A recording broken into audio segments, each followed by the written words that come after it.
student, this is Nandita Singh from Lokmanya Tilak School. I am going to explain you chapter 15 of science. The chapter name is Water, the life-giving liquid. इसका fourth part तक मैं पढ़ा चुकी हूँ, आज last part है water conservation. Water is a limited natural resource, therefore we must make efforts and initiate steps to conserve water. Water एक ऐसा नेचुरल रिसोर्स है जो कि लिमिटेड है, इसलिए हमें ऐसे एफर्ट्स करने चाहिए जिससे कि हम वाटर को कंजर्व करके रख सकें. Water conservation means using water wisely. Water conservation का मतलब होता है कि वाटर को वाइजली यूज करना, वेस्ट नहीं करना. Water conservation must become part of our life, not just something we think about once in a while. As with growing population and modernization and industrial growth, the demand for water is increasing every day. Water conservation हमारी life का important part है, इसलिए नहीं कि हम इसके बारे में सोचते हैं. We think about once in a while as with growing population, बल्कि जो population day by day grow कर रही है, बढ़ रही है, और जो मॉडर्नाइजेशन हो रहा है, इंडस्ट्रियल जो ग्रोथ हो रही है, इससे वाटर की और ज़्यादा डिमांड हो रही है, पर डे बढ़ती जा रही है. As responsible citizens, we must understand the need to conserve this natural resource. We can do so by taking a few simple actions as mentioned below. और एक रिस्पॉन्सिबल सिटीजन होने के नाते हमें ये समझना चाहिए कि हमें इस नेचुरल रिसोर्स को वाइजली यूज करना चाहिए, ज़रूरत पर ही उसको यूज करना चाहिए और उसको कंजर्व करके रखना चाहिए. और हम कुछ फॉलोइंग स्टेप्स कर सकते हैं इसको कंजर्व करने के लिए. फर्स्ट है water your lawn and garden in the morning और in the evening when outside temperature is low to minimise evaporation. जब बाहर का टेम्परेचर बहुत कम हो तो इवेपोरेशन को मिनिमाइज करने के लिए, कम करने के लिए हमें अपने लॉन या गार्डन में मॉर्निंग में या इवनिंग में वाटरिंग करनी चाहिए, पानी डालने चाहिए. Water your lawn and garden in the morning or in the evening when outside temperature is low to minimize evaporation. Evaporation को मिनिमाइज करने के लिए, कम करने के लिए, जब बाहर का टेम्परेचर कम हो तो हमें वाटरिंग करनी चाहिए, पानी डालने चाहिए लॉन में या गार्डन में. Avoid flushing the toilet unnecessarily. Dispose of tissues in a trash rather than the toilet. Dispose of tissues in a trash rather than the toilet. और हमें टॉयलेट में ज़रूरत से ज़्यादा फ्लशिंग नहीं करनी चाहिए, जब ज़रूरत हो तभी करनी चाहिए, और इसकी जगह पर टिश्यू पेपर का यूज़ करना चाहिए टॉयलेट में. Don't let water run while shaving और वॉशिंग योर फेस. जब भी हम अपना फेस वॉश कर रहे हो या शेविंग कर रहे हो तो हमें वाटर या टैप को खुला नहीं छोड़ना चाहिए. Keep a bucket in the shower to catch water in as it runs. Use this water to flush toilets and water plants. हमें जब भी हम नहा रहे हैं तो हमें पानी, keep a bucket in the shower, shower के नीचे हमें बकेट रख देना चाहिए, जिससे कि जो भी पानी बचता है उसे हमें फ्लश में हम डाल टॉयलेट में फ्लश करने के लिए डाल सकते हैं या प्लांट्स में डाल सकते हैं. Collect water from your roof using a rain water tank to water your garden. अपने गार्डन को वाटरिंग करने के लिए, पानी डालने के लिए हमें रूफ में जब रेन वाटर स्टोर होता है तो उसको टैंक में स्टोर करके गार्डन में डाल सकते हैं. Do not leave the tap running while washing dishes और एंड क्लोथ्स. जब भी हम डिशेस को या तो क्लोथ्स को धुल रहे हो तो हमें वॉश कर रहे हो तो हमें टैप को ऑन नहीं छोड़ना चाहिए, रनिंग नहीं छोड़ना चाहिए. Collect the water used for rinsing fruits and vegetables and then reuse it to water house plants. हमें जब भी हम फ्रूट्स या वेजिटेबल्स को वॉश कर रहे हो, रिंस कर रहे हो, तो हमें वाटर को कलेक्ट करके रखना चाहिए जिससे कि हमें कम पानी की ज़रूरत पड़े. And then reuse it to water house plants. और अपने हाउस प्लांट्स को वाटरिंग करने के लिए उस पानी का यूज़ करना चाहिए. Dams. A dam is a barrier constructed to hold back water and raise its level, forming a reservoir behind it. Dam क्या होता है? बांध। एक बैरियर की तरह वर्क करता है। जब भी बहुत ज्यादा पानी बढ़ जाता है तो उसको होल्ड करने के लिए डैम बनाए जाते हैं।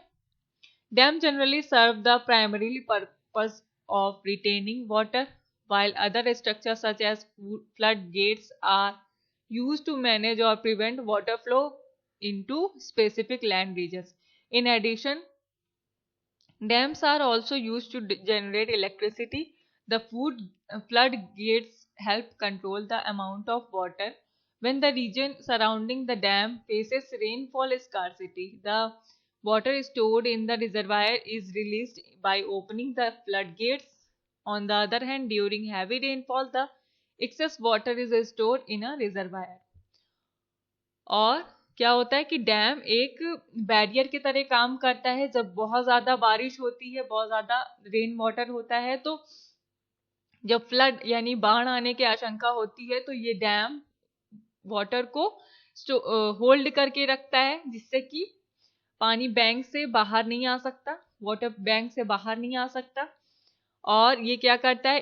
इलेक्ट्रिसिटी जनरेट करने के लिए भी हेल्पफुल होता है। जब बहुत कम बारिश होती है तो वाटर को रिलीज करते हैं, छोड़ते हैं, जिससे कि जहां पर पानी की कमी होती है वो पूरी हो जाती है, और ज्यादा रेनफॉल होने पर उसको स्टोर करके अलग से रखा जा सकता है रिजर्वायर में। Rain water harvesting. Rain water harvesting क्या होता है? Rain water normally runs into drains, rivers and ocean. Some of it seeps through the soil and collects as underground water. Only a very small portion of the rainwater is retained on land.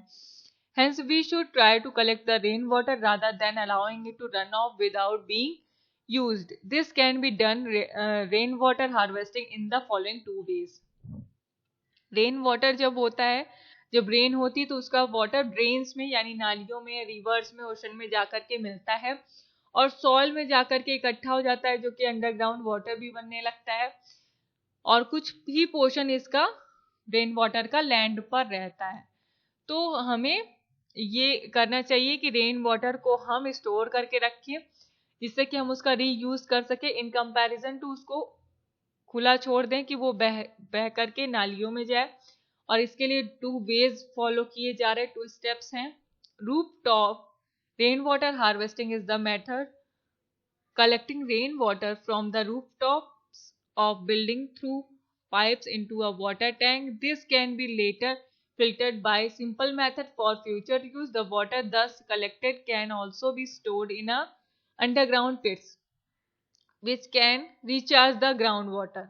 और roof top rain water harvesting में हम rain water को roof top में, building में store करके रख सकते हैं और पाइप के थ्रू उसको एक टैंक में डाल सकते हैं, जिससे कि उसका फ्यूचर में यूज कर सके। और अंडरग्राउंड पिट बना करके उसको उसमें भी स्टोर कर सकते हैं, जिससे कि फ्यूचर में यूज हो सके। पिट्स और टैंक्स। पिट यानी कि गड्ढे। पिट्स और tanks can be made in low-lying areas to collect rainwater. The water can be filtered and disinfected for consumption. This water can also be used to replenish underground water. और पिट और tank बनाए जाते हैं जिससे कि रेन वाटर को लो areas में collect किया जा सके, उसको फिल्टर करके, डिसइंफेक्ट करके उसका कंजम्पशन किया जा सकता है और उसका दोबारा से यूज किया जा सकता है। ये आपका चैप्टर कंप्लीट हो गया। अब हम आएंगे ग्लॉसरीज में। ये ग्लॉसरीज टिक कर लीजिए, इसको कॉपी में कर लीजिएगा।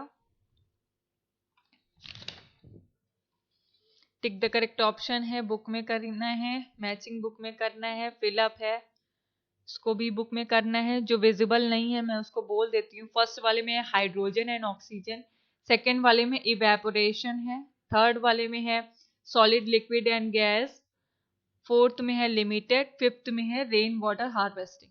ट्रू फॉल्स आपका होमवर्क है। क्रॉसवर्ड पजल भी होमवर्क है। क्वेश्चन आंसर मैंने कराए हैं।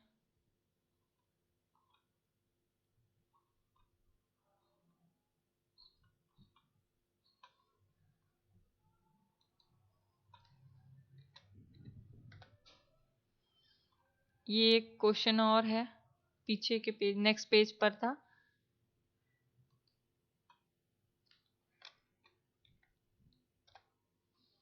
अब next question, what do you understand by the conservation of water, suggest any 2 ways by which we can conserve water. Write a short note on the rain water harvesting. Write a short note on a water pollution and mention its sources.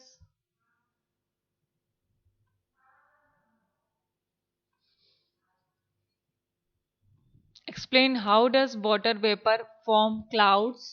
Explain water cycle with the help of a diagram. ये जो 5th question है इसमें सिर्फ आपको diagram से indicate करना है पूरे वाटर साइकिल को, उसमें नेमिंग भी करनी है। 5th वाले में सिर्फ उसका डायग्राम ही बनेगा।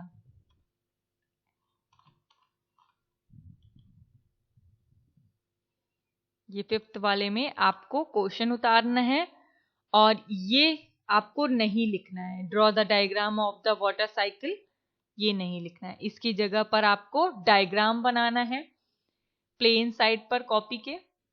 Now I am complete your work. I am going to end this class. Good